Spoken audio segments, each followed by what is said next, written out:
आज हम एक नई एक्सरसाइज स्टार्ट करना चाह रहे हैं यूनिट 1 की एक्सरसाइज 1.3 और इसका क्वेश्चन 1 लिया है जो कि हमारी Sindh text book board Jamshoro class 8 की चल रही है। ठीक है, इस क्वेश्चन में आपको जो है वेन डायग्राम जो है वो ड्रॉ करने के लिए बोला गया और आपको 3 सेट्स दिए गए हैं। ए सेट है जिसमें 5, 6, 7 इसके एलिमेंट्स हैं, बी सेट है जिसके एलिमेंट्स 6, 7, 8 हैं और सी सेट है इसके एलिमेंट्स 7, 8 और 9 हैं। ठीक है, अब इसको कहा है कि आप ना वेन डायग्राम के थ्रू आप इसको रिप्रेजेंट करेंगे। इसका जो फर्स्ट पार्ट है उसमें आपको कहा गया है ए यूनियन और फिर ब्रैकेट स्टार्ट है और फिर बी यूनियन सी है। ठीक है, और फिर ब्रैकेट जो है वो क्लोज हो गया है। हम सबसे पहले क्या करते हैं, जो ब्रैकेट के अंदर हमारी चीज़ होती है, जो सेट्स होते हैं, हमने पहले उनको मालूम करना होता है। तो हम पहले मालूम करेंगे बी यूनियन सी। तो बी यूनियन सी के लिए बी के एलिमेंट्स हो गए 6, 7, 8 और उसके बाद यूनियन का साइन बीच में और फिर उसके बाद 7, 8 और 9 जो कि सी के एलिमेंट्स हैं।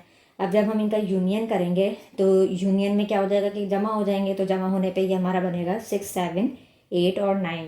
उसके बाद हमने क्या करना है, इसको a union b union c मालूम करना है। तो ए के एलिमेंट्स क्या हैं हमारे 5, 6, 7 और उसके बाद हमने यूनियन का साइन दे दिया है। उसके बाद बी यूनियन सी हमारा क्या है 6, 7, 8 और 9। अब हमने क्या करना है, इन दोनों का यूनियन कर लेना है। तो जब हम इसका यूनियन करेंगे तो वो हमारा निकल कर आ रहा है 5, 6, 7, 8 और 9। अब हमें क्या असल काम है हमारा, ये हमने सॉल्यूशन इसलिए की ताकि हमें पता चल जाए कि हमें वेन डायग्राम किस तरीके से ड्रॉ करना है। तो आपने ये फर्स्ट सर्किल जो है वो बी सेट का दे दिया, ये सेकंड सर्किल जो है आपका सी सेट का हो गया।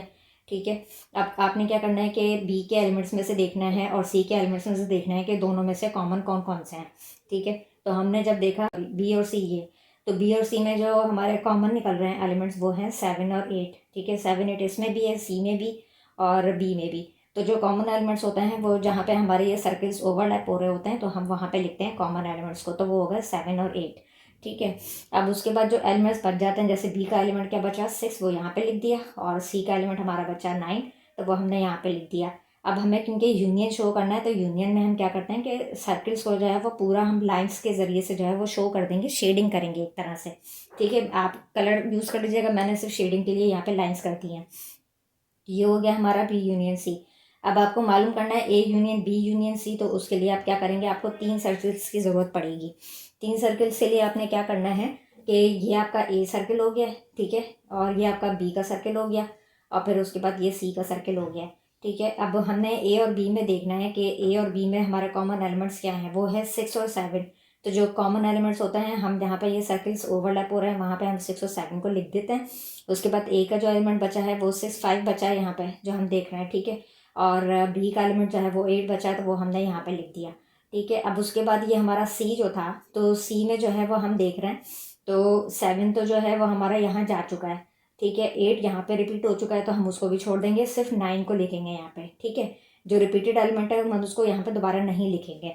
तो इस तरह से अब हमें मालूम करना था यहाँ पे यूनियन। यूनियन के लिए आप क्या करेंगे कि आपने शेडिंग करनी होती है, तो तीनों सर्कल्स को आप कंप्लीटली शेड कर देंगे, तो ये आपका बन जाएगा a union b union c. अब इसके बाद जो हम इसका पार्ट सॉल्व करेंगे क्वेश्चन 1 का, वो सेकंड पार्ट होगा।